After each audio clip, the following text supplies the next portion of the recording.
Are you searching for the best in online black radio? Then go to blacktalkradionetwork.com, helping you filter through the noise. Real talk, black talk.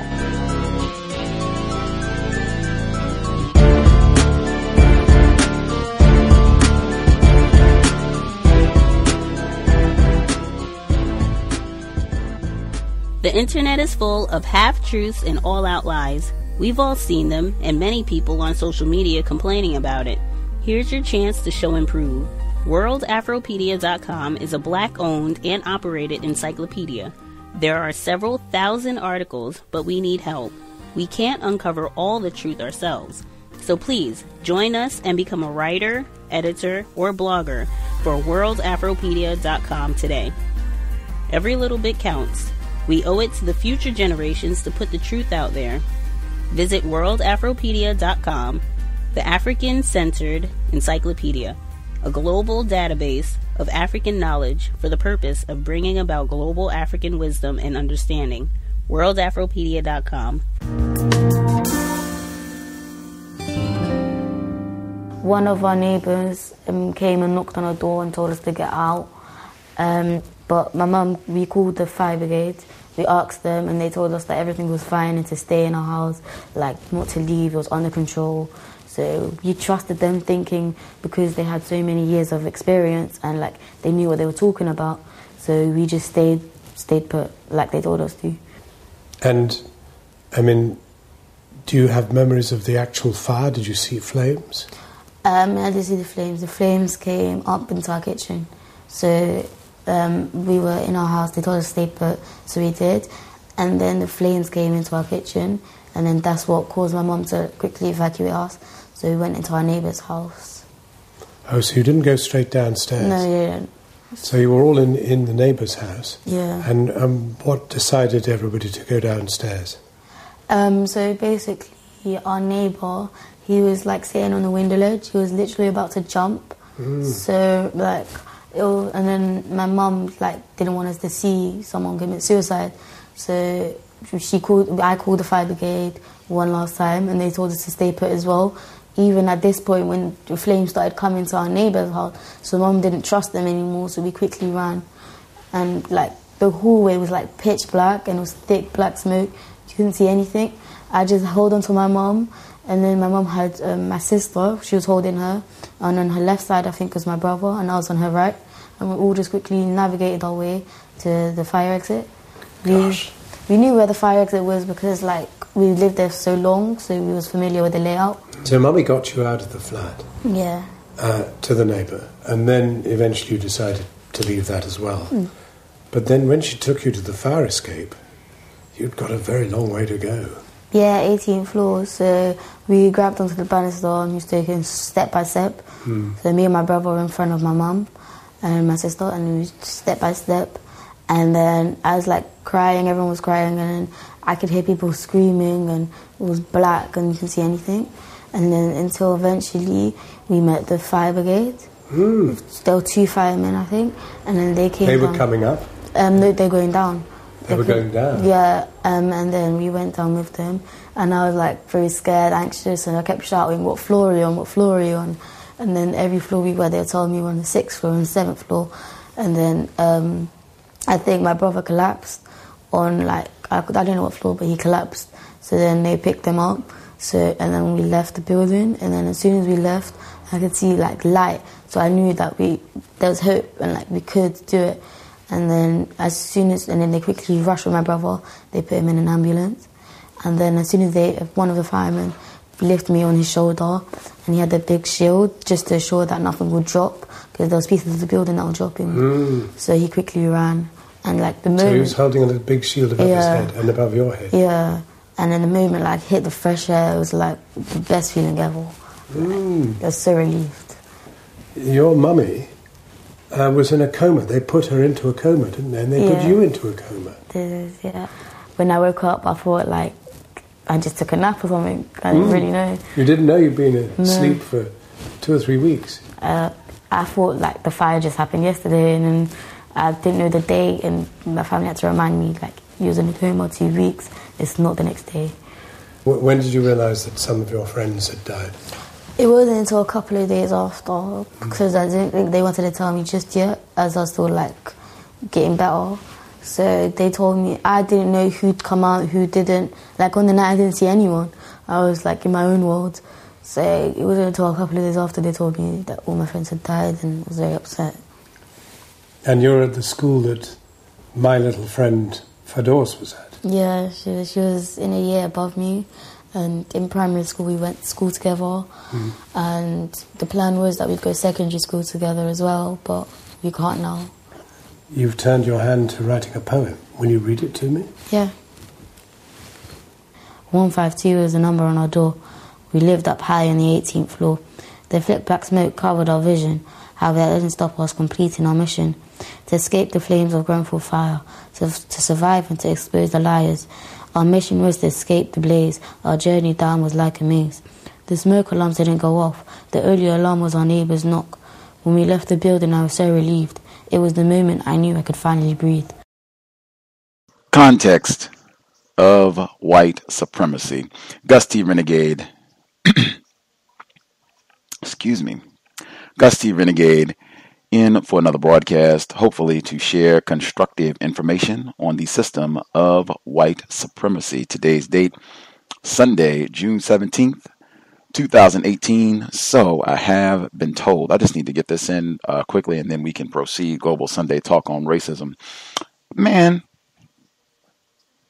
let me think for a moment. I was thinking, was it Mother's Day when we were doing the last? It couldn't have been Mother's Day when we did the last Global Sunday Talk on Racism.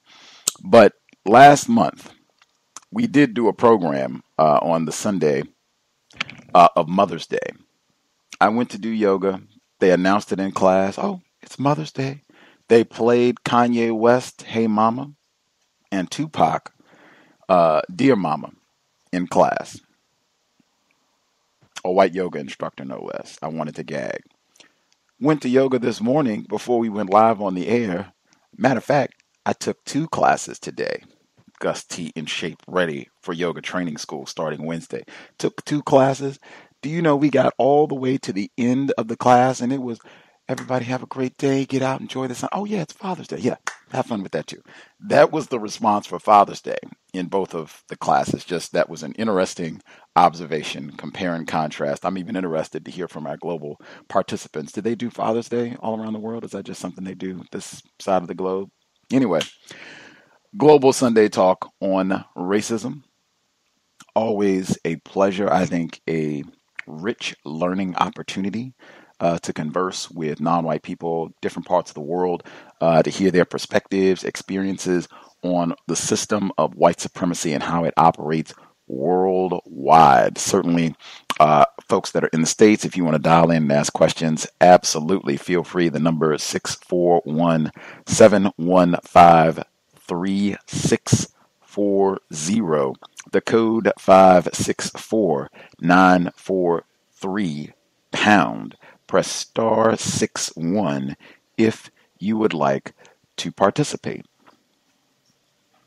As always, we will get our global participants in first. Half of the folks that are joining us dialed and something happened, so I'm going to dial them again, but at least the folks that are with us immediately, the lovely June Allen, she's been with us before. You can visit her website, juneallen.net, her own outstanding counter-racist body of work. June Allen, are you with us, ma'am? Yes, I am. Hi, Gus. Good to be back. Good to be back. For sure. A long time since we've heard from you. Yeah. Well, I'm back on the mission now that I'm back on a mission. Woohoo! Glad to have you back on the broadcast with us for today. Did they do Father's Day over there, June? Yeah, it is Father's Day today. And it's interesting you saying that about, your experience and stuff like that, because I noticed that on social media as well. It's less. I don't know. People just seem to post less. I mean, I did see a few, and there's always the posts about single. There's people taking saying about the whole single parent thing, the single mum saying, "Oh, I'm the mum and the dad." There was a few people making jokes about that sort of stuff.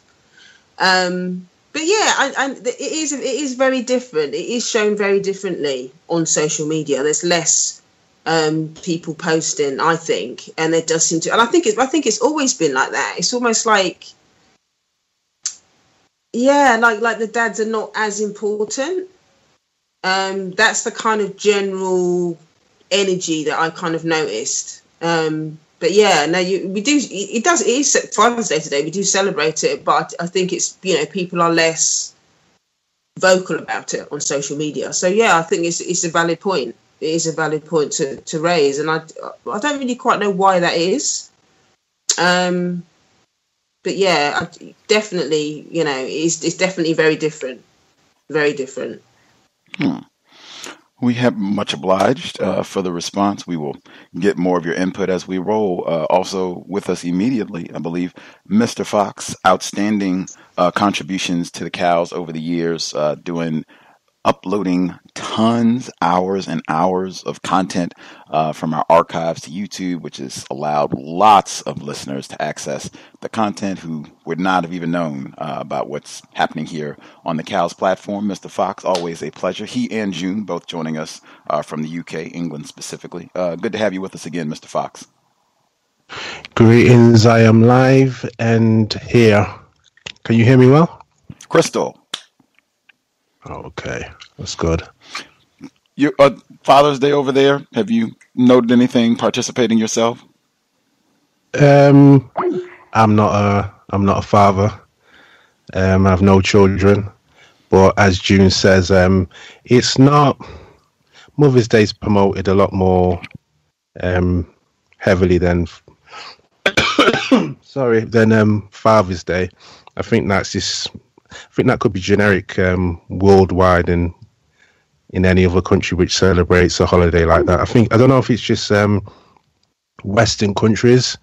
I don't know if it's like that on the continent or anywhere where, white supremacy hasn't had like a colonial base, but the Mother's Day reigns supreme.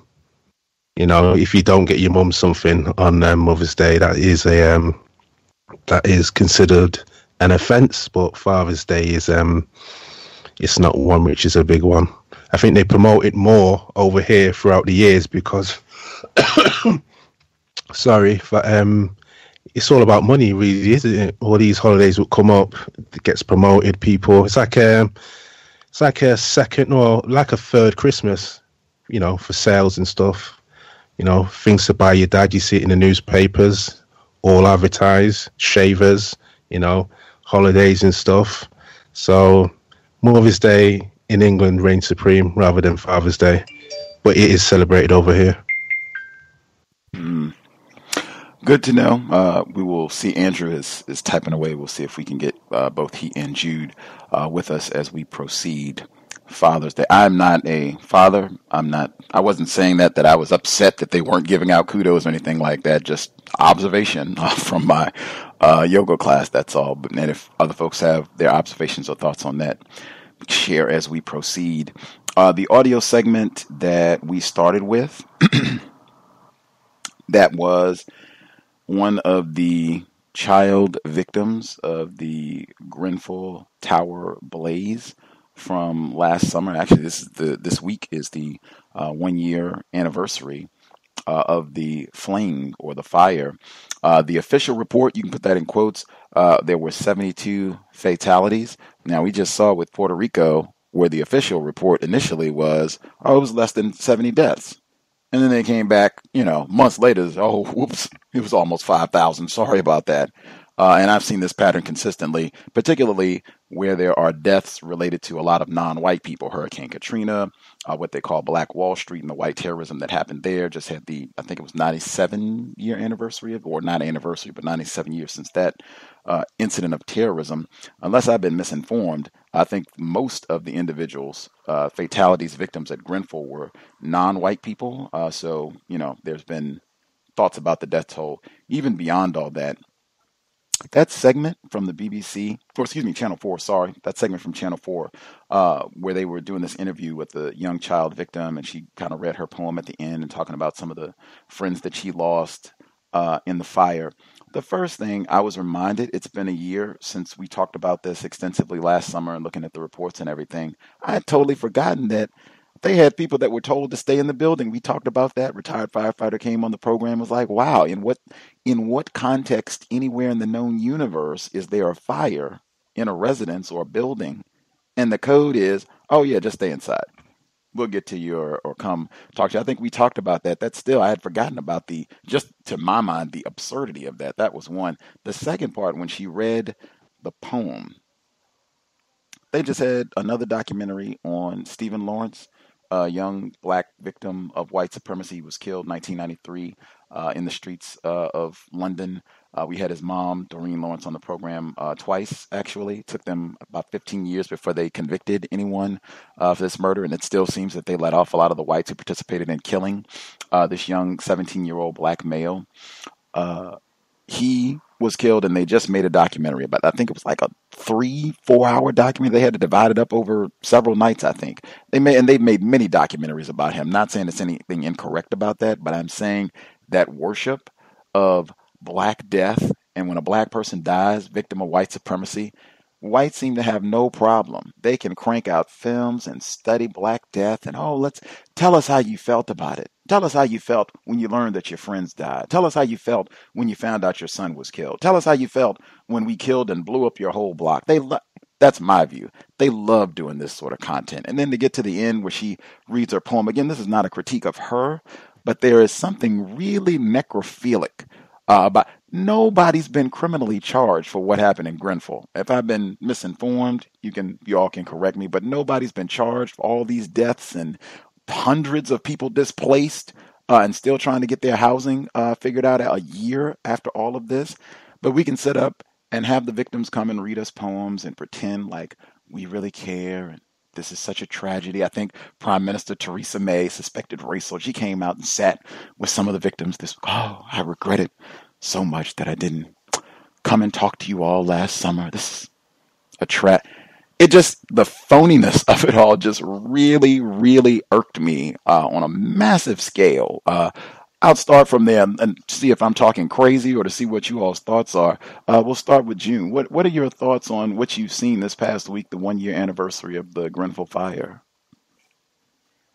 Yeah, Gus, I literally was just going to echo everything that you just said. I just, it's almost like they use the victims' stories to kind of make it seem like they really care. But when it comes to the grassroots thing about the justice and why did it happen in the first place, and why was it that all of the cheap rubbish was put on the side of who signed all of that stuff that really matters, it gets swept under the carpet. And I think that they do that by dragging people out to read poems and all of that kind of stuff. And that's not to say that like you said, it's not to disrespect the people that are going through these things. It's like the suffering becomes the way that they hide behind the truth. They use the people suffering to hide behind the truth of what needs to be done, to hide behind the justice. And Theresa May coming out and saying that, I'm really again, this is just a nonsense. This is just a nonsense. What people want to know is, why did it happen in the first place? And who's going to take responsibility for it? And to be honest with you, I don't know about anybody else, but I am suspicious of those numbers. I cannot see how a building that size, with the devastation that happened in that building, I can't understand how it's only 73 people that died. And that building is massive. So I know that's what they said. They said it's 70 odd people that died, but I'm suspicious of that number. I'm suspicious of it because, it's not going to... They took very long to kind of come out and say, how many people and all of that. They were just really cagey about it in when it first happened and everything, and people were trying to get information. They were very cagey about giving out that sort of information. And I don't know, it's just maybe a gut feeling, and maybe I'm wrong, but that's just my feeling on it. I just don't believe that it was just 72 people. I believe it was a lot more. I think with the fact that it was so many black and brown people in that building, obviously they don't want to, this is for that reason. And maybe there were people that had big families in it that maybe couldn't be accounted for that live there. I don't know. There's so many questions, but I just don't believe. I don't believe a lot of the stuff what they're saying. I think there's a lot of stuff that they're still covering up. So it would be interesting to see, how this kind of moves forward. I mean, it's a year later. It's still not resolved. People are still living in hotels. I mean, it is an absolute disgrace, because if it was white people, it just would not. They wouldn't be in this situation. It just wouldn't be in this. They would not still be living in hotels. That is a fact. It just would not be living in. It just wouldn't happen. So, it's very painful seeing all this stuff still playing itself out, and people are still suffering, and they still don't know what's going on. But yeah, it's just, it's hard. It's hard to see it going on. It's very hard. So that's kind of my thought on it. It's very painful. Reminding me of New Orleans, Hurricane Katrina. They won't just stick you in a hotel. They'll stick you in a formaldehyde-filled FEMA trailer for a year and tell you to have fun with that. Hurricane Katrina did lots of coverage on that. Mr. Fox, you're with us as well. And again, if I botched any details, because you all are so much closer and I assume a lot more informed about this than me, if your thoughts on what you've seen, the 1 year anniversary, and what's been shared so far? So I just had to unmute myself. I've not seen much of it. I've seen a bit here or there on the news, but I just found it to be tacky. And as second what June said, because I don't see our fire, which started on the 4th floor and caused so much devastation. You've got 72 as the final body count. I just think that is very, I think it's inaccurate. But you're going to have 72 people, as you could see, with the majority of people who actually lived in there. The majority of people who actually lived in that building were the type of people that white people in this country, kind of invigorated to vote for the Brexit. So you had a lot of people who would be classed as Muslims and non-whites living in that building. You had a few white people who died. I think you had, from what I can remember, who you would actually class as white British, probably about 3 people. And I could be wrong on that, but from when I saw the pictures, there was about 3 white people, and I think the youngest could have been either early 40s, but the oldest was probably 60s, late 70s, which is kind of like what you have in a lot of areas in, say, London, Manchester, Liverpool, or, Birmingham, where a lot of the people who came over from the colonies, Asians and black people from either India, certain parts of Africa and the West Indies. When you come over and move into these certain areas where white people were, many of the white people over time moved out and some stayed. So when you look at Grenfell and you see the white people who did die, especially the older ones, they're the ones who probably, didn't move out of that area or that building when it started to get a lot more non-white. But I don't see how they've come up with 72, and it took them a very long time to get that final death count. But 72 people in that building, and I just don't believe that. But Britain and how it is and how, refined they are with their racism and how they operate, this will slowly go down as an accident, because you give it a year or a couple more months, people are going to stop talking about this. Something else is going to pop up. But there's a lot of more buildings in this country which have this cladding, and a lot of these buildings which have been up and continually up and running right now get approval. So these things are signed off. So if someone's going to be, blamed for this, which someone up there is high up in this system, I don't see that happening. So they're just going to keep on going on and with this, and then we'll just see after, some time that people are going to forget and it's just going to move on. But what I have seen from it has been pretty tacky. And I remember when it actually did happen and they came out with the song, like, I think a day or two after, which I thought was pretty strange, but they had like a song for the survivors and people who lost loved ones so quick. I don't know if June, sorry, you might think, I might be being a bit inaccurate there, but did you find it a bit strange that, straight after the fire that they came out with that song? Yeah, again, I think that's just another way. I mean, obviously there were a lot of people that were upset about it, so they wanted to use it as a way to raise money. So it did come out pretty quickly. But again, it's like I was saying before, the focus it was more on that kind of stuff, the suffering and the people being upset, rather than who's responsible for who's responsible for this, who's actually made these decisions to put these toxic rubbish on the side of the building, and all of the stuff that needs to be taken responsibility for was kind of not really being talked about in any great depth so people can get answers. It was more about oh, look at these people, look at this, look at what's happened, isn't this really terrible? And it was untold footage of people. It's a community spirit and all of that kind of stuff. So there were kind of, people were kind of talking about a lot of that, and people going down there and talking about it and interviewing the people. That there was loads of that stuff, but not enough information about, who the hell is responsible. And I think that's how they hide behind it. They just hid behind it. But yeah, the song, I think, it's just all part of that machine, isn't it? It's all part of that machine. You're not going to find anyone. I don't see anyone who's going to be hung out to dry. That's how they carry on, because the only way you actually see someone getting hung out to dry for something like this, the only way I actually see that actually happening is if that certain person's messed up.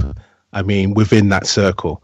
You remember is it Strauss-Kahn, who was, I can't remember if he actually got arrested and sentenced for trying it on with the maid in one of the hotels, like some, white guys from France, I think high up in the, international money fund, who gets taken down by a black maid. When stuff happens like that, when you're that level in white supremacy, a black maid's not supposed to take you down. Now, if I see someone getting hung out to dry over this Grenfell, I know that person's messed up within that circle. So if he's not messed up within that circle, he or she, that white person, is totally fine. So I don't see anything happening. Context of White Supremacy. Some of the reports where they've been talking about that, because they have a general inquiry and they have the criminal investigation. All of this is still ongoing, and they said that they think some of these investigations could go on for a good year or so. Anything like that in the system of white supremacy, where it takes years and years for them to figure out, oh, okay, this is what happened, very unlikely that they're actually going to arrest. I mean, they generally don't take that sort of strategy of a long time. O.J. Simpson, they didn't wait 5 years to decide, yes, we're going to charge. They generally don't do that sort of thing if they're serious and they feel like somebody is culpable for a loss of life. Did folks see also, I think, Z and Beyonce, they got a lot of attention. They had an album release. They even did a tribute for the Grenfell victims. This was it was widespread. I'm just looking at the Independent right now.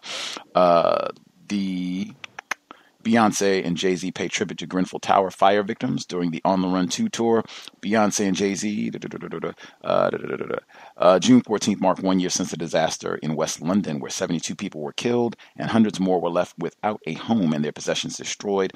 Ahead of a rendition of Forever Young as part of their On the Run 2 show on June 15th, Beyonce told the crowd, "I'd like to dedicate this song to friends and families of the victims of Grenfell." And then it's got the photograph and all of this. I feel like racists, they can do a really good job. They just had the royal tragedy, as I've dubbed it, and saying we've made all this progress with racism. And I feel like they can take these sort of efforts, which it could have been sincere, Jay-Z and Beyonce, they're victims, but I feel like they can do a really good job of making it seem like we are paying a lot of attention to this. We are focused. This is, people do know about the Grenfell situation, but they're really not doing anything to solve problems. As June already stated, how in the world in England can you have victims that are hanging out for a year and don't have their housing situation resolved? How can that be? How is it that we've been hanging out for a year and you don't have anybody criminally culpable for what happened with this? At minimum, 72 fatalities. How in the world? We don't need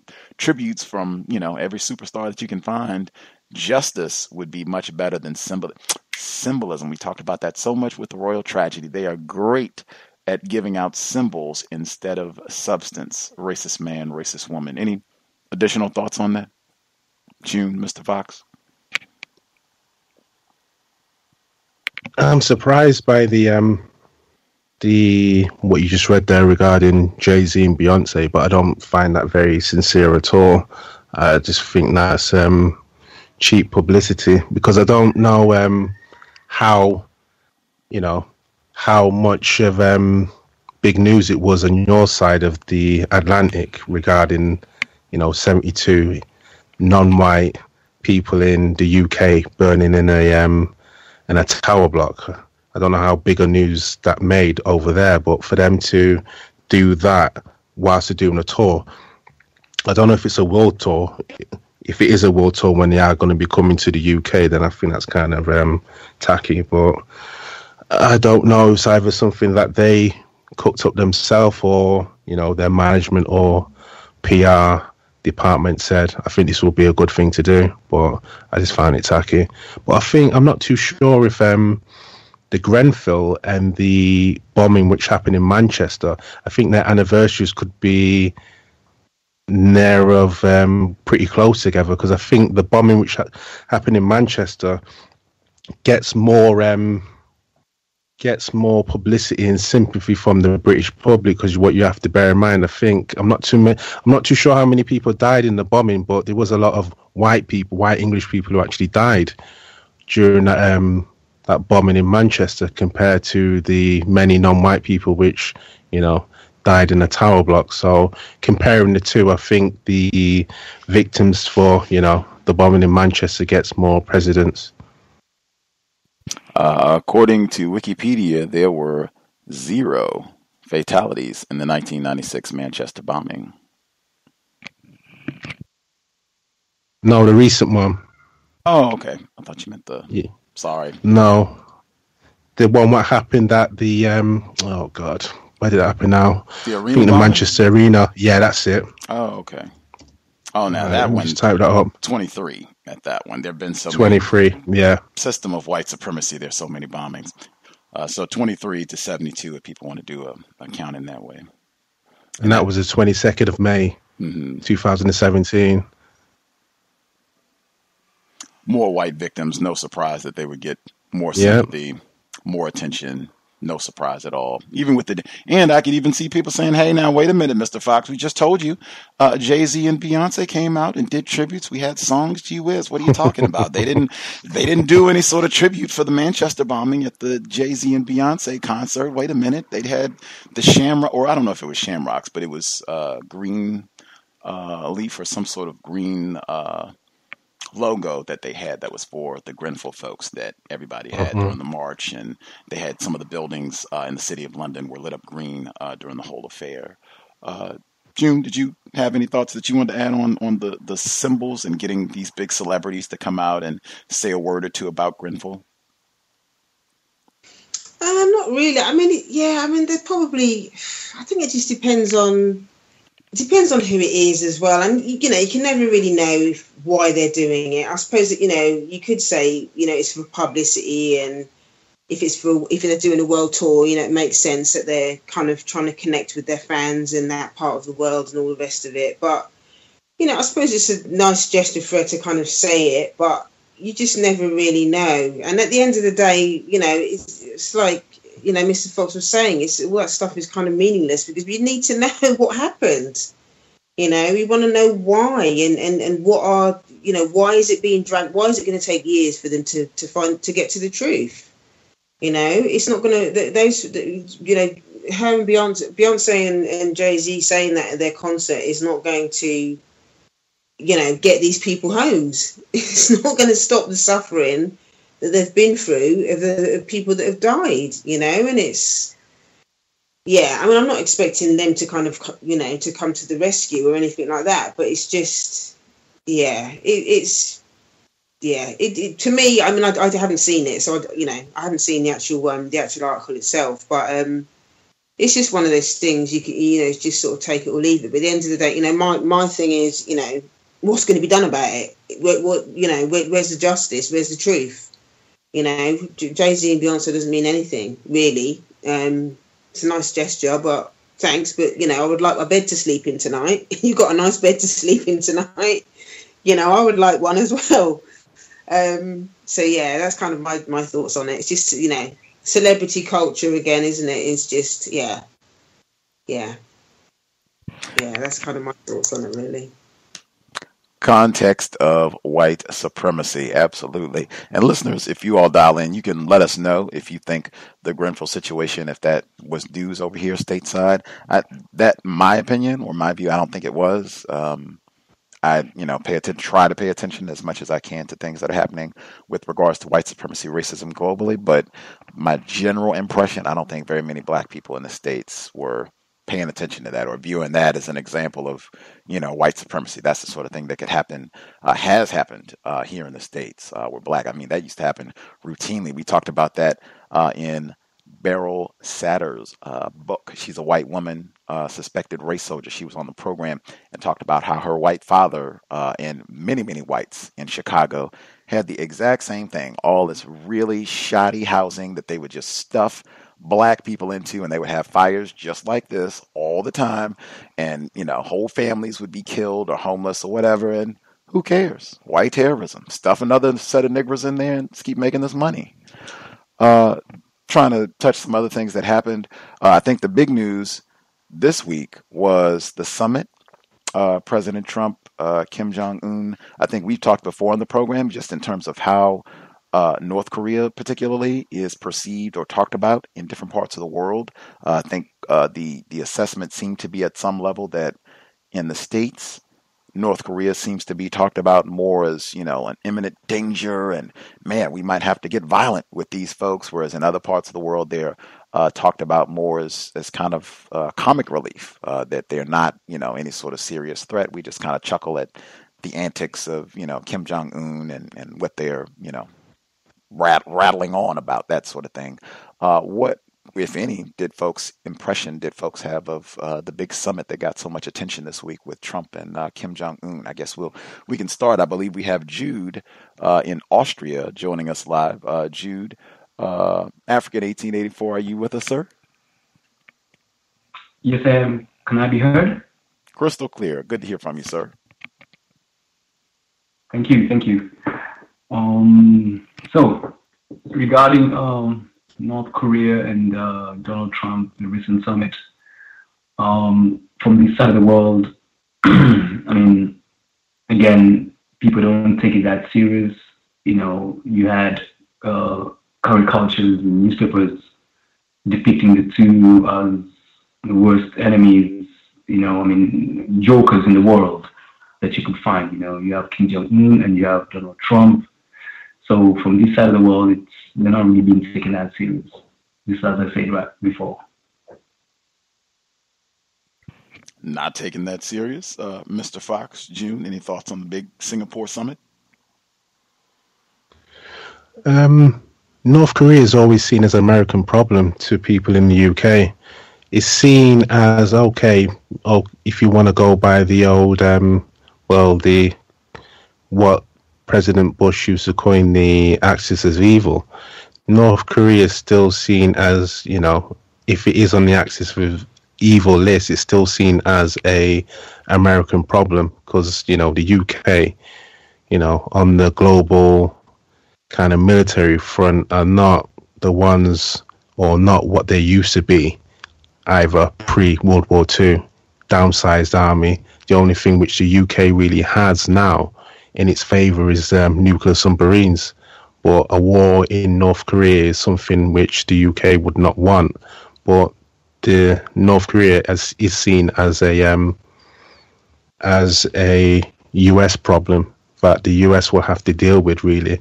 And if England have to do something, then they would actually, crawl behind as they normally do when it comes to America spearheading the the conquest of racism, white supremacy for the West. Anything you want to add to that, June? Yeah, no, just kind of mirroring what Mr. Fox was saying, actually. In that, they would just go behind the States with all of that stuff. And just sort of talking about the summit, just, I don't know, it's like there's not really... No, just from what I was sort of reading and stuff today, nothing's really been decided. Nothing. I mean, on the surface, it's, they're kind of making it look like, this is going to be about peace and all the rest of it. But I haven't actually been clear about how they actually plan to do that. So for me, it almost sort of just looks like it's some sort of photo op and, bit of a chat and stuff like that. But the thing is, it's like, we all know that white supremacy can't be trusted. And as, Donald Trump is kind of heading that for the US and for the West, and overall, I don't trust anything that happens. So he might have just signed this thing about peace and all the rest of it. But we all know that this is all about power. It's not about peace. It's about, we just need to make sure that we stay in power. So it'll be interesting to see how, apparently they're going to have some more meetings and stuff like that. It'll be interesting to see how this plays itself out going forward. And I think just like Mr. Fox was saying as well, that Korea is seen as a problem to do with America, like it's not really anything to do with us, sort of thing. But yeah, I'm just interested to see how it plays itself out going forward, because there's a lot of kind of niceties and at the moment, but it'd be just interesting to see how it develops. But that's kind of my thoughts on it at the moment. But it's about power. It's just about power. White power. What? Exactly. African 1884. Was that you, sir? Yeah, I just wanted to add something, and I also think that if you look at the whole, most of the history of the American quote-unquote presidents, you see that for every American president, there's been a break for that president, like an event in terms of creating history. Yeah? So you have George Bush, I think, was Saddam Hussein. That was a big issue for him, and that's would have like put him on the map and everything. Clinton, it was a Rwanda, so to say. Now you have Donald Trump. There has to be something that has to happen at a global scale for him to be put on the map. And I think this is North Korea for him, So this is a way that white supremacy creates history for its leaders in that part of the world called America, And then each person has got like a break for the period that they serve as a president, something that they will be remembered for. And this one right here is for Donald Trump with North Korea and the whole summit. That is interesting. I know I'd been trying to think, as other folks had as well. I posted one report that was about this. People were saying, now, what if that Negro that was just in the White House, if he had met with Kim Jong-un, what would whites in the States have thought about him meeting with this guy that they've said is a ruthless dictator that needs to be castrated and lynched, basically? How would that have been perceived? And a lot of folks are saying they don't think they would have talked or written about it the same way that they did with Trump going over to do this. It wouldn't have been like, oh, this is his big moment to flex his muscle and use his diplomacy to get this, unruly non-white person to cower and, do what we want him to do. It probably would not have been talked about or written about in that manner if this had happened when Obama was still hanging out in the White House. Just a thought. This, for listeners, this is not the normal program, right? We do 3 hours, so we only have about 45 minutes, a little less than that. If you have questions on what's been discussed thus far, if you have other thoughts, observations that you would like to share, the number 641-715-3640, the code 56494. #643#. Press *61 if you would like to participate. I do see folks who dialed in with hands. Try and nab them as we go. Retired firefighter in Florida, did you have a question, something you wanted to share with any of our international participants?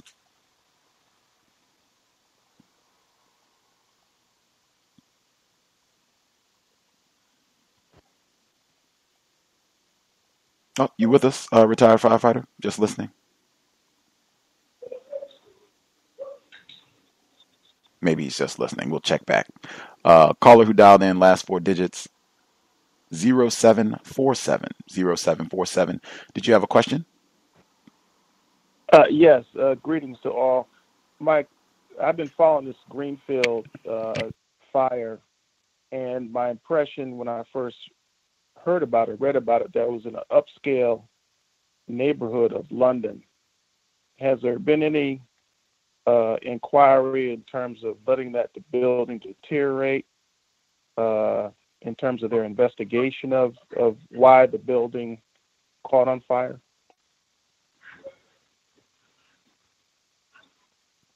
I guess either. My impression was that the people in the neighborhood, particularly the white Brits in the neighborhood, were not happy about that building being there. Any, I guess that would be June or Mr. Fox. Did you all want to respond to that question about what caused the fire and if the general attitude, the whites who lived in that kind of upset Tottenham or Notting Hill? Is this Notting Hill where Grenfell is? Notting Hill? I'm not sure where Grenfell was, what part of London it was in. I think it was West London it was in. I know there was regarding that building being people not being happy. I'm not too sure if it was there was a couple other non-tower blocks in that area where more kind of upper class people did not like the sight of that building being there. So I think they might have put the cladding on there to make it kind of not so much of a sore sight, because like within the UK, you know, the rich and the poor, if you want to put it like that, kind of live in the same areas, kind of like a street over or turning a left, you can get like a different row of houses, which costs a lot more than the council flats you're in. So I think regarding that building being there and white people in that area not liking that building, I would base it on that. I don't know how the fire started, but I think, trying to remember from last year, I think they tried to pin it on one of the non-white people who lived in there, saying their refrigerator kind of faulted and the fire started and he didn't call anybody. So they've kind of, the first kind of people they picked out for being negligent were non-white people regarding what happened in the fire. First you had the person who they said the fire started in his kitchen and he saw it and didn't do anything, didn't report it, just left.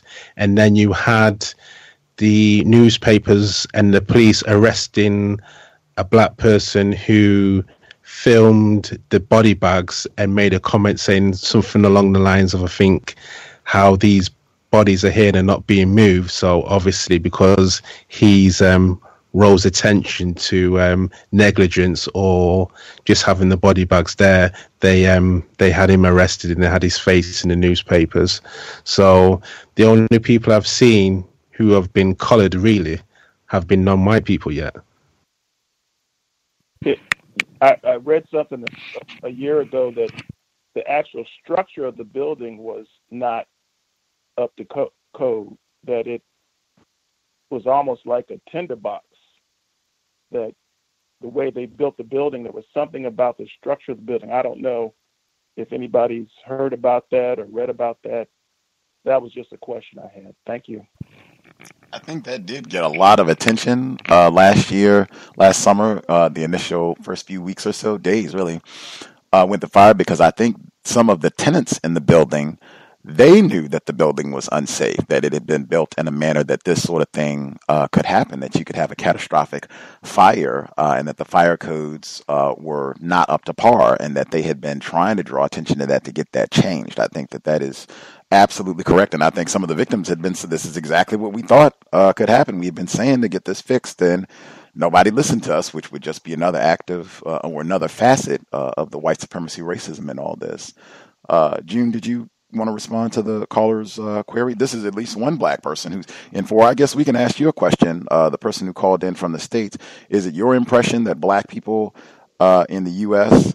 are aware of this incident? Like a significant number of black people? Like, did they pay attention? Did they know something about this? Or do you think this was one that a lot of black people in the States don't really know about? Not at all. I don't think most black people are even aware of it. Unfortunately, and it is my impression that it's something that I've been following closely because I had a chance to visit the UK a few years ago, and it's an incredible tragedy. Absolutely. And this Grenfell is in the Notting Hill, according to the info that's online, the Notting Hill area of London, which is kind of a more upscale area, unless I've been misinformed. I think this, Gus, I think this was orchestrated. I think this was neglect. I'm very suspicious that this was neglect, that they let that building deteriorate. It was not built properly. And because it was a bunch of non-white people up in there, they wanted to take it over. I wouldn't be surprised if it's torn down and a bunch of upscale buildings are put in place. It seems racists have a pattern for doing that sort of thing worldwide, so more to come. June, did you want to add to the caller's questions, comments? Yeah, just echoing what he was saying, actually. There are people that do feel like that, the building was neglected. They didn't listen to the people that were complaining about it being unsafe. There were reports that there were some sprinklers in the building that didn't work. Apparently, the fire exits were just not adequate for the amount of people that lived in the building. There were so many things that were just not up to scratch, that just should not have been signed off as safe in that building. And it is in, the flats were in North Kensington, which is a quite a posh part of West London. So, and I think that, there are people that feel like that, felt that it was neglected because, there's a bunch of, brown people in there that, it doesn't really matter. And they put I can't remember who was saying it, but the cladding was put on it.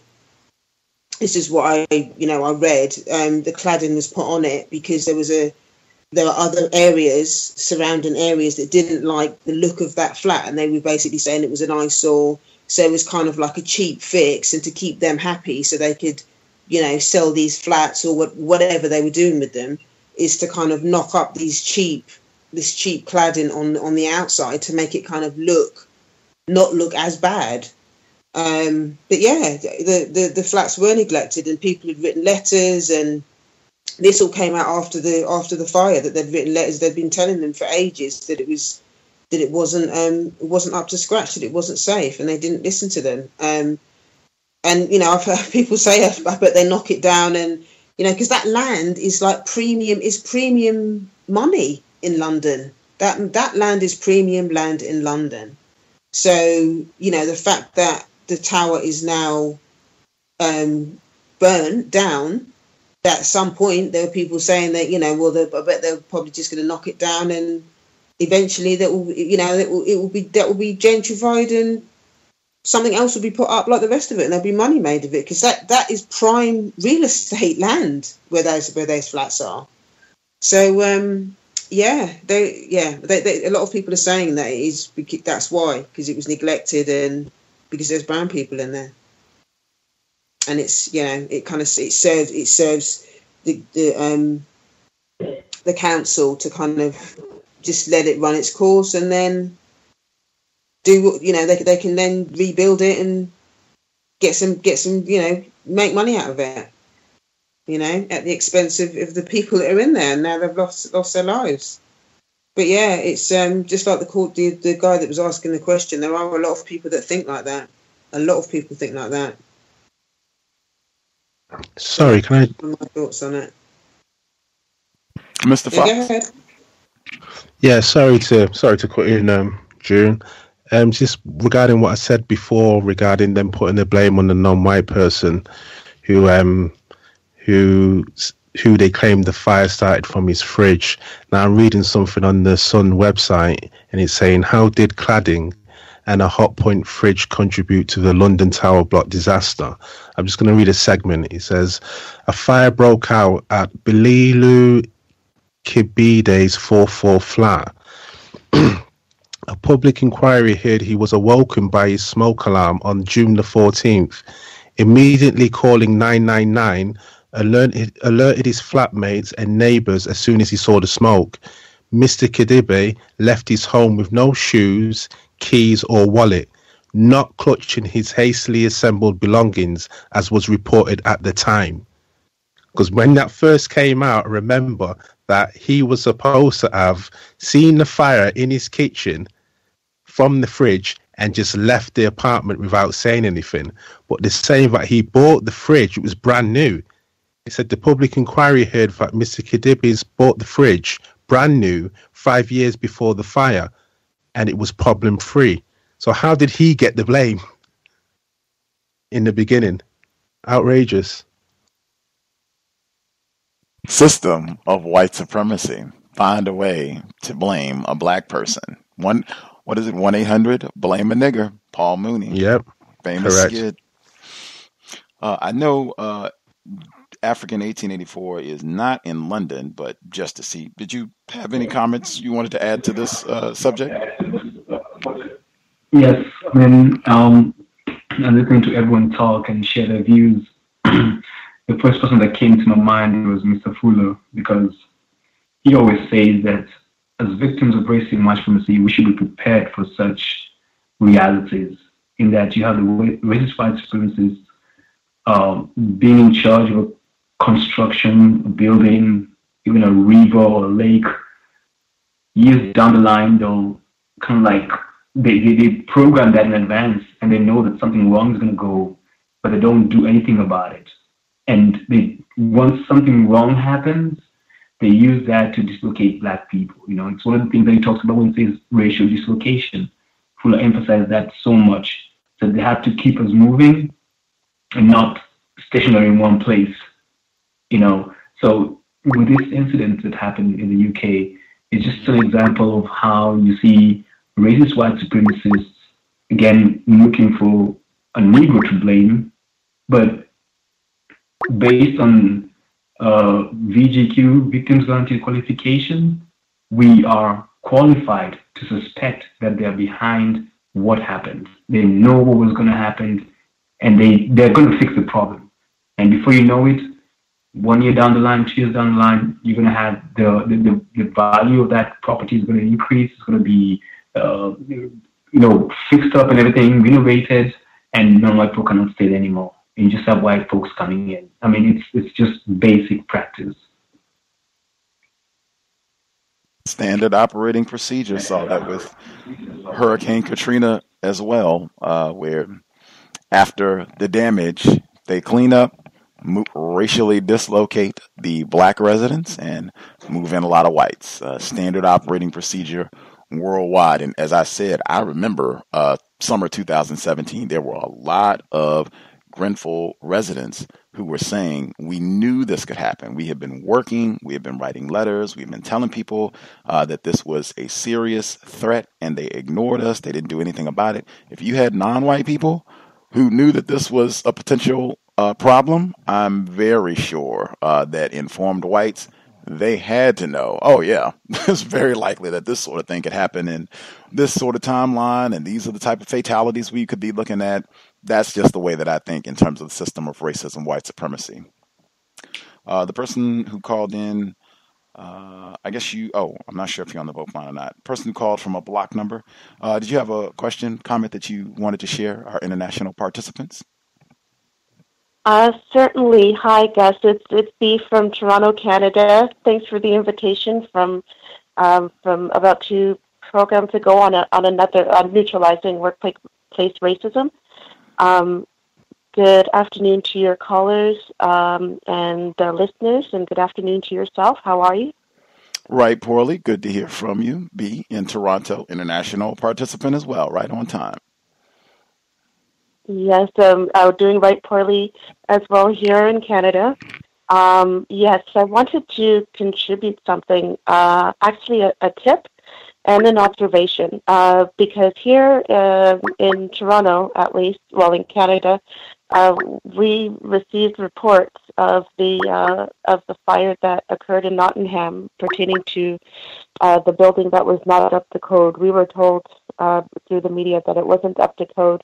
And one of the stories that was first told was that we were told that it was due to someone cooking and there was the oil caught on fire, and then that's the reason why the building went on fire. And then reports of that story changed to there was an electrical issue, there was some kind of short in the building that caused a spark that caused the fire. And now it's also interesting. Now there's this whole thing about the fridge. So the story keeps changing each time. It's fascinating to hear how it keeps changing from the initial incident to days, months, maybe even years later. But the tip that I would like to suggest is, regardless of wherever you are in the world, be sure to have prepare yourself, have an emergency preparedness plan. Because if we can learn anything from Hurricane Katrina, from the building disaster in Nottingham, or even in Toronto, where we had a flash freeze back in, I believe, 2014, and there were a lot of people without power. And sub-zero levels, people lost a lot of food because there was no electricity. They had to go out to warming stations, and there weren't enough warming stations to accommodate. To definitely review your emergency preparedness plan. And it's just guaranteed, regardless where you are in the world, it's guaranteed that under the system of white supremacy, that help is either not going to be quick enough, or maybe not come at all. And so some preparedness on your part would definitely help and could possibly tip the survival balance in your favor. The observation is, I noticed that usually when these disasters occur, after a while, there's this photo op that's supposed to, through public relations, that's supposed to cover it, make it seem like everything's fine again. And the reason I bring this up is because I noticed that when they were airing the Meghan Markle and Prince Harry wedding, they actually did a photo, they showed a photograph of Prince Charles with the former inhabitants of that building, and it was as if they were smiling. Of course, it was staged, but it gave the appearance that all was well again. And in the back of my mind, I'm just wondering, well, how much support has been provided? Like, has he allocated any money for compensation to the people who have lost their housing? I'm pretty sure most of them did not have any insurance, if any had insurance at all, or were even eligible for insurance to reclaim any of their assets that were lost. How about for the funeral costs, which would have been exorbitant at the time as well? How about the cost of counseling? How about job loss compensation? Like, has the government in England provided any sort of compensation for the people affected? So thank you for listening. Great points. The photo op symbolism, no substance. Much obliged to be in Toronto since right when B called in to give us her commentary from Toronto. Longtime participant, usually with us on Thursdays for the aforementioned workplace racism. Stacy joining us as well, live from London. Good to hear from you, Stacy. We've been talking about the Grenfell Tower situation. Did you have anything you wanted to contribute? Hi, Gus. Can you hear me? Crystal clear. Okay. Hello to you and the other callers. Apologies, I couldn't join you for the start of the program, but I have heard the last 5 or 10 minutes of the discussion. So apologies if I'm repeating anything that has already been said. But just to say that the inquiry is actually underway for the Grenfell fire. And I mean, to be honest with you, but before I go into that, on a personal level, I am really disturbed by this. I mean, we had a lot of incidents last summer with terrorist attacks. Now, obviously, Grenfell wasn't a terrorist attack, at least in the same way. However, I don't know. I find this particularly traumatic, and I struggle to watch anything or read anything relating to Grenfell, and I have to be very careful about what I look at because, you know, I remember waking up the morning to see that fire actually underway, and like everybody else, just being absolutely horrified to know that you're literally watching people die real time. And to know how long that blaze actually went on for. And it just so happened, and I didn't say this last summer, but it just so happened that when the morning of the fire, I had to be in the headquarters of the London Fire Brigade. And I wasn't there to meet the fire brigade. I just happened to be in that building.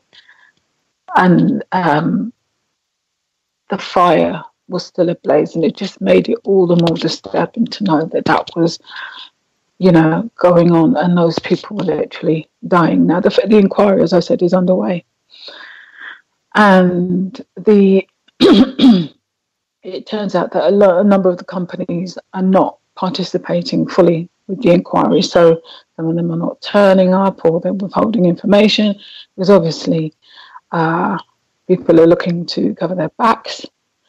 Now, they may well be compelled to attend and give it evidence, but at the moment it seems to be that there is some level of voluntariness, I guess, because it's not a court case as opposed to I think an inquest rather than an inquiry, or maybe it's an inquiry, but I don't understand fully the legalities. But there seem to be issues about the companies involved actually fully participating in the process. Just from the bits that I have picked up, the negligence goes far. I mean, they were fully aware that the cladding that was put on the outside of the building was not fireproof. And so, you know, the fact that you then have people who are not participating with the process, you know, I think there is some discussion around the potential corporate manslaughter charges, but, you know, whether that happens at the end of this process, who knows? But certainly those things are being floated at the moment. But one of the things is that they did a desk exercise on cladding. Now, I would be intrigued to understand what a desk exercise to check on whether the materials are flammable actually looks like. How can you do a desk exercise, which, from my limited understanding of what you do when you're doing a desk exercise, you're just reading. Now, if the materials have been tested, to be fireproof, then how can you assess the safety of a building and those materials to go on the outside of a building? And the last thing I'll say, because as I said, I've tried to avoid a lot of the broadcasts around Grenfell because I do find it particularly disturbing. But one aspect of this which I find particularly obscene is the involvement of the children in some of the broadcasting. I think it was a Panorama program last year where they had one of the children who had been through the fire and she'd survived, and they involved her in a broadcast talking through the events of what happened on the night. And they claimed that they had sought the advice of psychologists time before involving her in that process. And now BGQ to the parents, because it was obviously a non-white child, but the parents will just be as traumatized as the children involved. So I'm not criticizing them in any way, shape, or form. But I just think, to involve children in recounting that just for the sake of a program, I just think it's obscene because the trauma is going to last a lifetime and nobody knows the effects. And this was last year when this program was on. And as an adult, I found it, as I said, very traumatizing. And I have no personal connections to Grenfell. I'm just somebody who lives in London who observed what's going on. It'd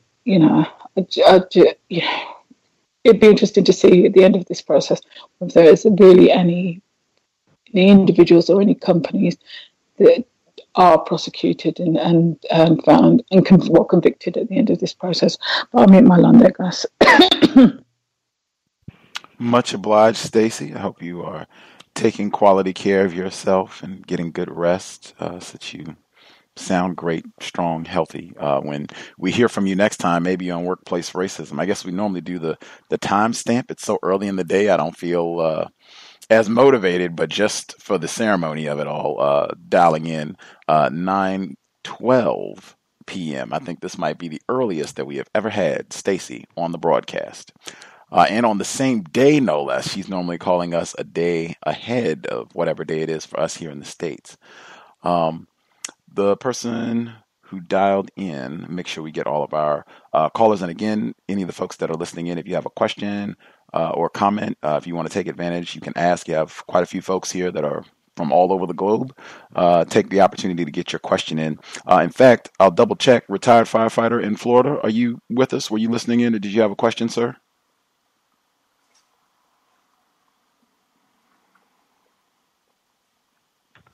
Not right now. I'm just listening. Outstanding. Good to hear from you. Caller, last four digits, 6789. 6789. Did you have a question, comment you needed to get in? Yes. Good evening, Gus. How you doing? Right poorly. Are you there? Yes, sir. Okay. Hello to the panel and the other callers too. I didn't catch all of your broadcasts because I switched from my computer to the phone, but you were asking about if people in the States knew about this. I'm kind of close to retirement age, and I do a lot of stuff sometimes with Black Talk Radio Network, following Scotty Reed all the time. So we actually put up a lot of stuff on this, and because I've done HUD projects and stuff here in the States, my mind goes to the kind of forensics of it, and I just wanted to kind of go ask some of the callers in the UK, because my first thing was, because I've done HUD projects and housing authority, and I kind of know how some of these things go. I found out they had a Grenfell Action Group that had been fighting these people, KCTMO Management Company, ever since like 2012, complaining about outdated fire extinguishers. Because of the size of the flats, people were putting mattresses and all kinds of other stuff stored in the hallways, which was a fire code violation. And I saw where even in 2013, that organization, which they go by the acronym GAG, had also gone to the cabinet member of the housing and property and said that they couldn't even get that person or his deputy to ever call back. And then finally in 2013, the group was threatened by the management company and actually tried to take them to court, which is pretty much what these management companies do. But before I get off, and so it was already, and then they limited exit in and out of the building, which was another problem. So, and then refused to update the fire equipment, even when it was recommended by the consultant company that they hired. But I want to add something else, because I stayed on it for about 5 or 6 weeks doing this research, just because it's in the field that I'm in. I found out that what ended up happening is the company that had actually constructed that building farmed out the cladding job when it was redone, farmed it out to another company, and actually put on cladding that didn't meet the fire codes that they were originally approved on. So when the lawsuit started, because the company was a subsidiary of Reynolds Aluminum, and I used to put up siding for Reynolds Aluminum 20 years ago before they went to vinyl siding, Reynolds actually got rid of that subsidiary in the UK to avoid lawsuits. So there's a lot going on with why you're not getting any kind of prudent answers from the authorities, because that's usually how vulture capitalism works. They create subsidiary companies or shell companies so that they can block themselves from liability. And the other part is, I also found out that the people in the neighborhood had been complaining for 7 or 8 years. The aristocrats have been complaining for several 8 years. So I'm going to say to you what I've learned with Naomi Klein. Disaster capitalism is built on taking opportunity every time disaster hits. So I see where now they're talking about not rebuilding anything, but creating a memorial and letting the victims, the survivors, actually have a say in how the memorial is built. In reality, what they do is they get to appease the rich people and get rid of the poor people. And I'll mute my mic. I love your show, man. Thank you so much for adding the detail. Appreciate that, particularly with your background with HUD and knowing specific things to look for. That I talked about that before. I think several folks had said that there was a long history.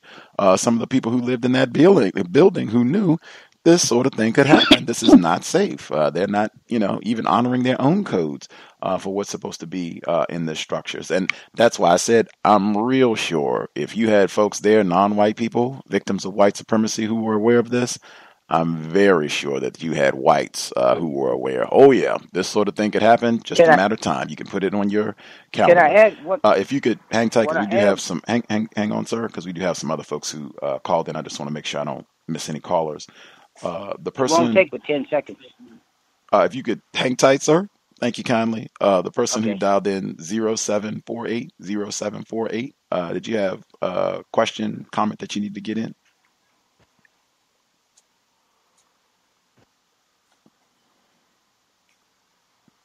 Person who called in 0748. Did you have commentary?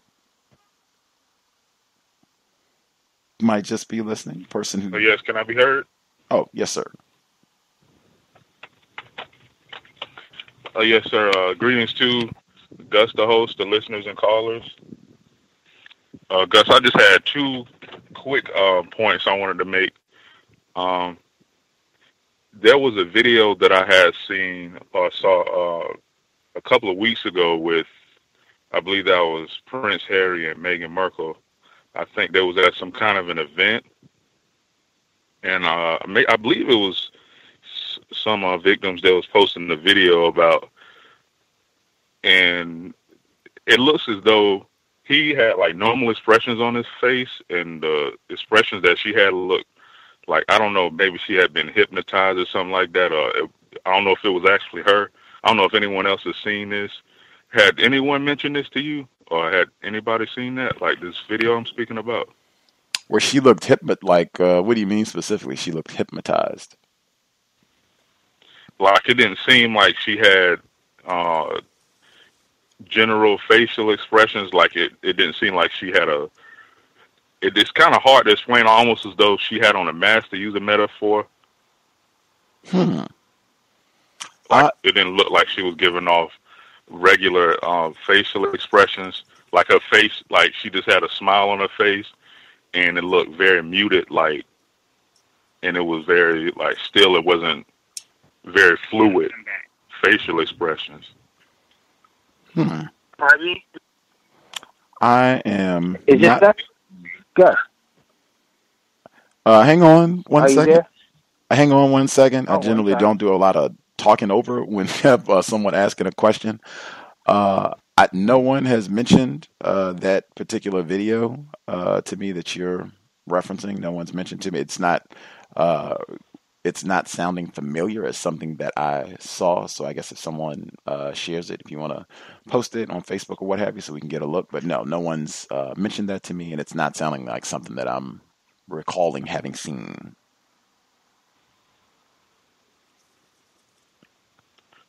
Oh, okay. Thank you very much on that. And the second comment I wanted to make was, it was a statement that President Trump had made about, I guess, something about he wants his people to be like this or something. I just wanted to just put that out there and get people's thoughts on that or what they may think of that. And that's pretty much all I had to share right now, Gus. Thank you very much, sir. He said he wanted his people to be like this. What was the context? Or was this with the summit? And Yeah, yes, sir. Yes, sir. I believe he was referring to, I guess, like their military. I guess how they do the salute thing or something like that, and the style in which they do it, and I guess how they stand in alignment with each other in a line or something. And I guess he had a good observation of that, and people were saying that he, well, at least on the news media, he was quoted as saying, I want my people, I guess, to be like that. I guess referring to maybe people in the military, I guess. That is interesting.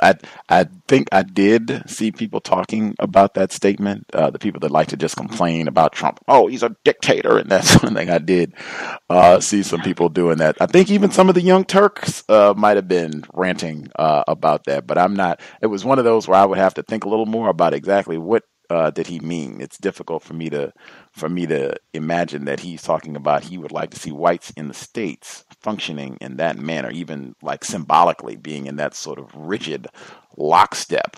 It's difficult for me to imagine that that's what he meant when he said that, but maybe. Any other folks, did they have a response to that second comment since he was inquiring about that?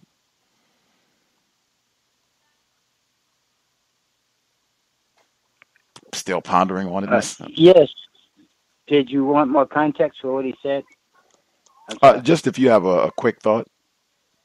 Yes, just quickly. Actually, what Trump was saying is that the people loved Kim Jong-un so much and really loved him that they always sit up and pay attention when he speaks.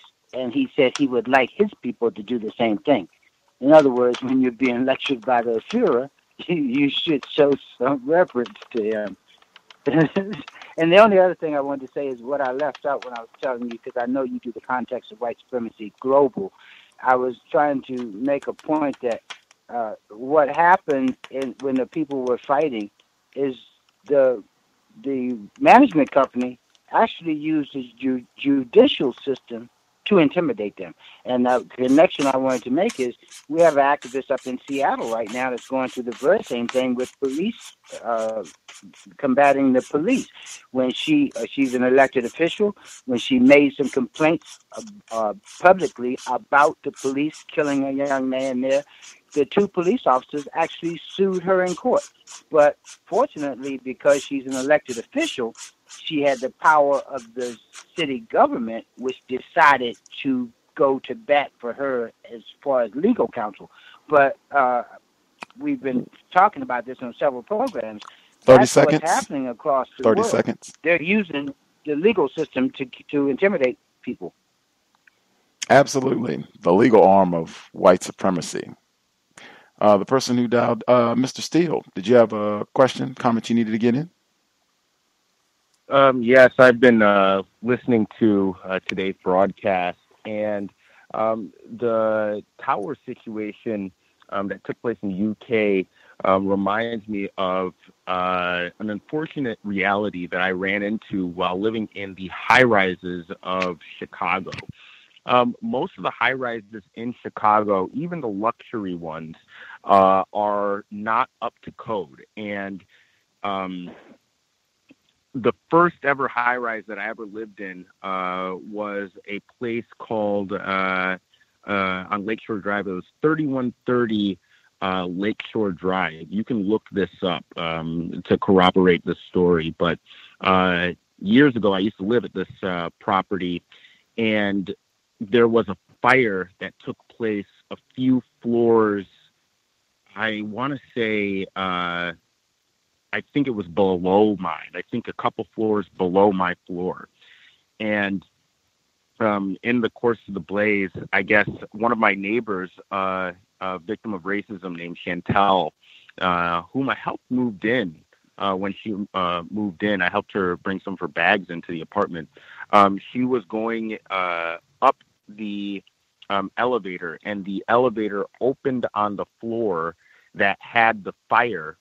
And I guess there was a vacuum that was created by the elevator. And then once the seal was breached, all of the heat and the flames rushed in, and I'm told she was vaporized by the flames and the heat.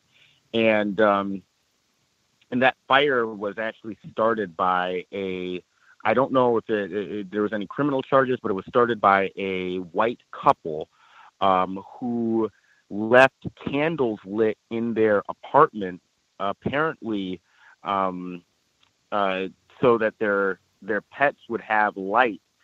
And one of their cats, I guess, knocked over the candle, and they said that the flames would have been enclosed in their property if they hadn't left the door open. And they said that they left the door open in case their pets wanted to walk around. Now, I don't know if they were ever criminally charged for this. I didn't see what happened.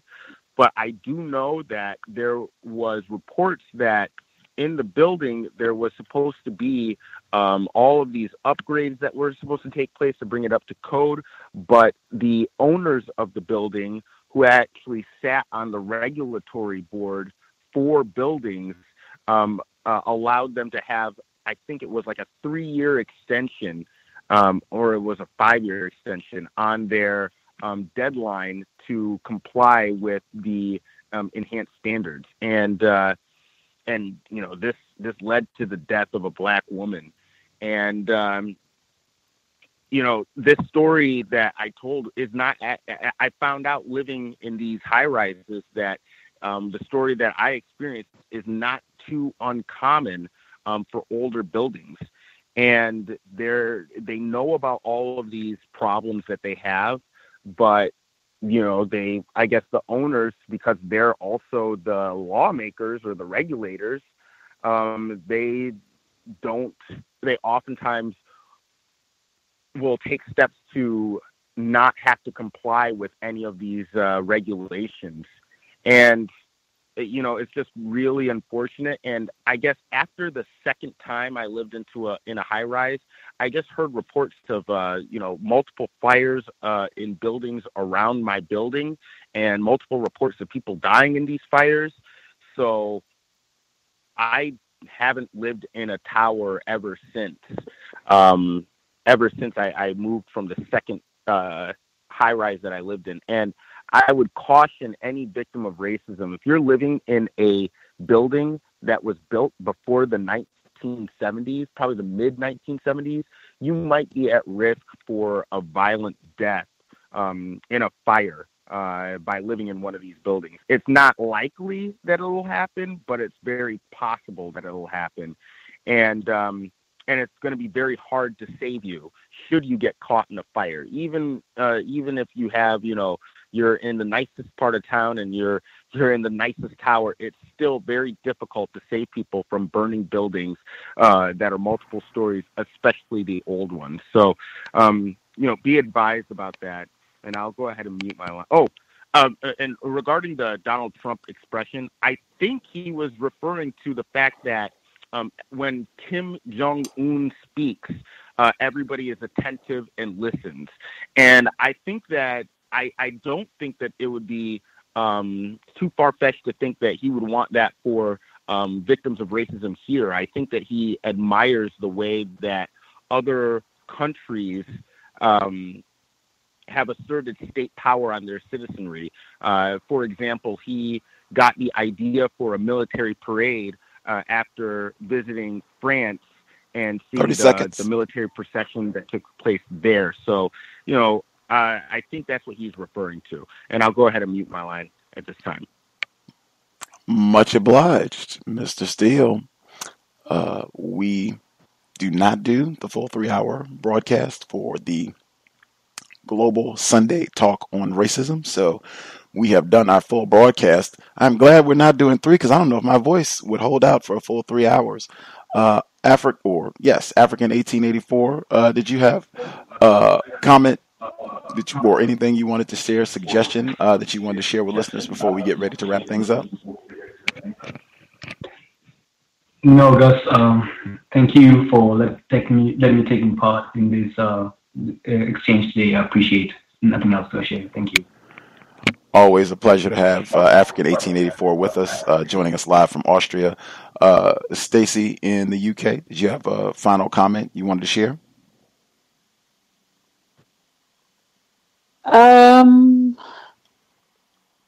Just on, I guess this is a different question, but to do with Trump. Has anyone noticed that he's, as soon as though we mentioned salutes, has anyone noticed that his waves are very close to Nazi Muted. salutes? Hi, Gus. Unmuted. So I muted myself on that one. I apologize. Okay. You want to repeat your question? Yeah, I'm just wondering if the fact that Trump's salutes look very much. Oh, sorry, his salutes look very much like Nazi salutes. Is that being discussed in the US? Was my question. I think I have heard some people saying, I will look to get an article, but I believe that if your question was, are people discussing that? I think the answer is yes. If you can give me maybe 60 seconds to confirm, it might take even a moment after we go off the air, but I think I have seen articles suggesting that people think his salutes look a little suspiciously close to what you named. Hang on a second, sir. Hang on a second, sir. The person who called in, or June Allen, did you have a comment you wanted to share before we get ready to wrap things up?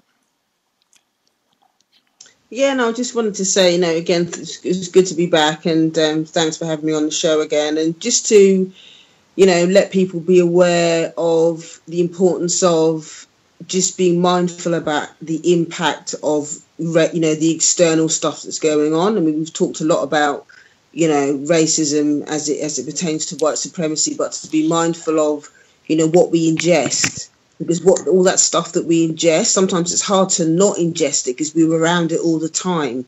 And to take care of yourself, take care of your, how you feel, how do you respond to that stuff, and to take care of that. Whether you need to talk to somebody about how you feel about it, or journal about it, or just to get that stuff out of your system so you're not ingesting that stuff and then playing that stuff out and enabling it within the community. So I'd just like to reiterate that to people, because racism is not just about what goes on externally, but it's about how we internalize it, how we react to it. It's just as important as what we're studying externally about the system. So I just wanted to make a point of saying that to people, just to make sure that you're taking care of yourself and loving yourself in this process, so that we don't, internalize and act out what we have to live inside this system. So that's kind of my final thoughts. But thanks for having me on the show again. It's been great.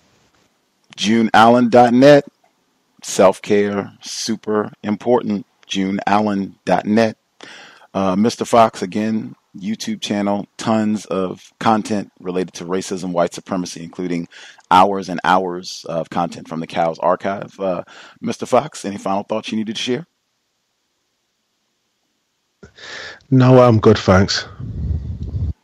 Thank you all for taking time out of your schedules to share with us. We should be back next month. That'd be July calendar is moving slowly. July 15th, 3 p.m. Eastern, 12 noon Pacific, Global Sunday Talk on Racism, 3 p.m. Eastern, 12 noon Pacific. Much obliged for folks who tuned in. I hope it was worthy of your Sunday afternoon, Father's Day, so they tell me. It's still so early here on the West Coast. Full day ahead to get some constructive things done. Teacher training starts on Wednesday. I will have reports for workplace racism this coming Thursday, 8 p.m. Eastern, 5 p.m. Pacific. With that, we will call it a broadcast. Sobriety would be best even if you are enjoying a sunny Sunday afternoon or evening for folks across the planet. Sobriety would be best under conditions of white supremacy.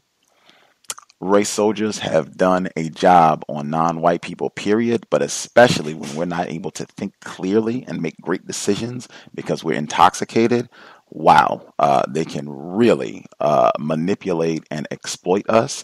I think Dr. Welsing and many of the folks we esteem would strongly encourage, let's be sober, self-care, just heard that. Take excellent care of our brain computers, our bodies, so that we can think to the best of our ability and crank out new solutions, new concepts to solve the problem of white supremacy, racism, not capitalism, white supremacy, racism. Certainly, if you're going to be out and about in a vehicle, buckle up and be sober. Let's do everything we can to minimize contact with race soldiers, badge or no. That said, Creator, we ask that you help us remain patient with other black people, victims of white supremacy. We ask that you help us remain patient with ourselves. Remind us to demonstrate the highest levels of black self-respect at all times, in all places, each and every time we are in contact with another black person. It has been time. Replace white supremacy with justice immediately. Cal signing out. Thanks all for tuning in. Black self-care, super important. Nigga, you so brainwashed. I'm a victim, brother. Problem. You're a victim. I'm a victim of 400 years of conditioning. Shut up. The man has programmed my condition. Mm-hmm. Even my conditioning has been conditioned.